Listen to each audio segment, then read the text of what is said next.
ആരും ഇപ്പോഴും വൈകിട്ടില്ലെന്ന് ഓർമ്മിപ്പിക്കുന്ന ഒരു സുവിശേഷ ഭാഗമാണ് മുന്തിരിത്തോട്ടത്തിലെ ജോലിക്കാർ. ആദ്യം എത്തുന്നയാൾക്കും അവസാനം എത്തുന്നയാൾക്കും കിട്ടുന്നത് ഒരേ വെള്ളി നാണയം തന്നെ. എല്ലാ മനുഷ്യരെയും ഒരുപോലെ കാണുന്ന ദൈവം ദിവസത്തിൻ്റെ അവസാന യാമങ്ങളിൽ അലസരായി നിൽക്കുന്നവരെ കണ്ട് തൻ്റെ തോട്ടത്തിലേക്ക് വിളിച്ചു കയറ്റുന്ന ഉടമസ്ഥൻ നമ്മളെല്ലാവരെയും അത്ഭുതപ്പെടുത്തുന്നുണ്ട്. അസൂയപ്പെടുത്തുന്ന തരത്തിലുള്ള ഒരു നീതിയും സ്നേഹവും തൊഴിലാളികൾക്ക് കൊടുക്കുന്ന വേതനത്തിൽ നമുക്ക് മനസ്സിലാവും. അതുകൊണ്ട് ആ ഉടമസ്ഥൻ ചോദിക്കുന്നുണ്ട്, ഞാൻ നല്ലവനായതുകൊണ്ട് നീ എന്തിന് അസൂയപ്പെടണം?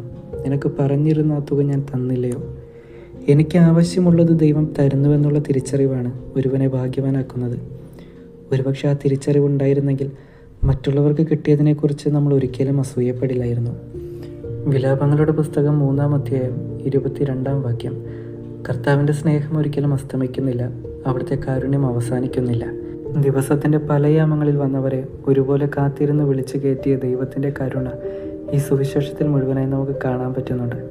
ആ കരുണയിലും നീതിയിലും ആശ്രയിച്ചുകൊണ്ട് ദൈവത്തോട് ചേർന്ന് നിൽക്കാം. ദൈവം നമ്മളെല്ലാവരെയും അനുഗ്രഹിക്കട്ടെ.